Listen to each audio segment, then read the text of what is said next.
আজ আমরা মটন কষা রেসিপি দেখাবো। এখানে 1 কেজি মাংস আছে, আদা রসুন পেস্ট করা আছে, পেঁয়াজ টমেটো আর লঙ্কা আমি কেটে নিয়েছি। তেল গরম হয়ে গেছে, ফোড়ন দিয়ে দিলাম, শুকনো লঙ্কা, তেজপাতা, জিরে।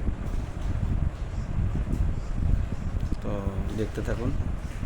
একে একে কাঁচা লঙ্কা দিয়ে দিলাম, পেঁয়াজ দিয়ে দেবো। পেঁয়াজ দেওয়ার সাথে সাথে আমি লবণ দিয়ে দেবো যাতে পেঁয়াজটা তাড়াতাড়ি গলে যায়। আমরা মশলাটা কষিয়ে নিচ্ছি আগে। দেখুন মশলাটা বেস্ট হয়েছে, মশলাটা হয়ে এসছে।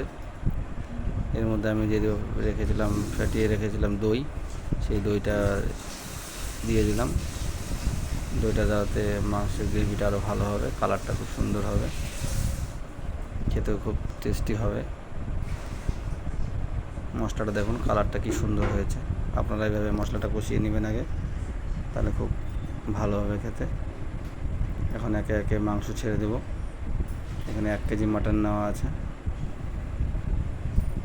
তো আপনারা কে কেমনভাবে রান্না করেন একটু কমেন্টে জানাবেন।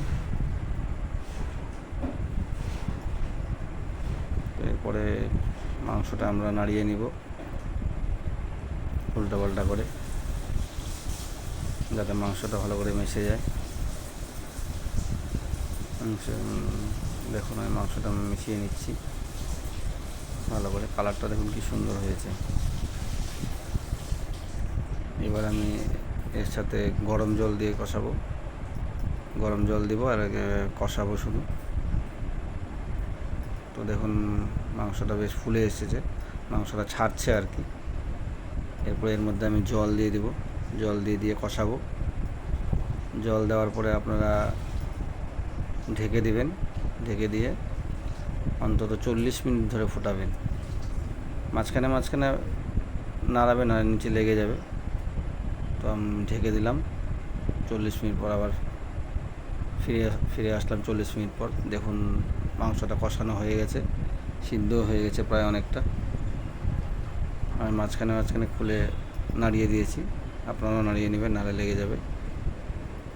খাসির মাংস রান্না করতে 1 থেকে 1.25 ঘন্টা সময় লাগে। প্রেশারেও হয়, প্রেশারে অত টেস্টি হয় না আমার মনে হয়। দেখুন ঝোলের গ্রেভিটা কি সুন্দর হয়েছে, দারুণ হয়েছে। আমি আলু মিক্সড করে দিয়েছি, এই যে সেই সিনার পিস, যে পিসগুলো আমার খুব ভালো লাগে খেতে। একটু মাংস থাকবে, একটু চর্বি থাকবে। আপনাদের কেমন লাগে আপনারা জানাবেন। মশলাটা দেখুন একদম হয়ে গেছে। এরপর আমরা জল দিয়ে দিয়েছিলাম। খাসির মাংস মানেই আমার ঝোল ভালো লাগে।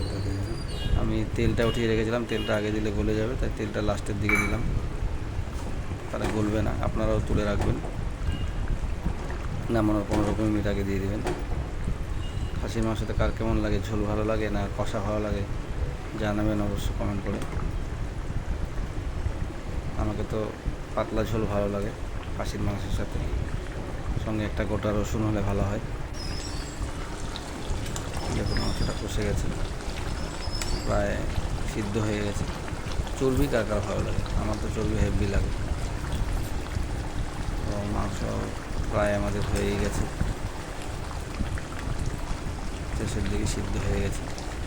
আমরা এখন জাস্ট গরম মশলা দিব আর নামাবো। কালারটা দেখুন একবার।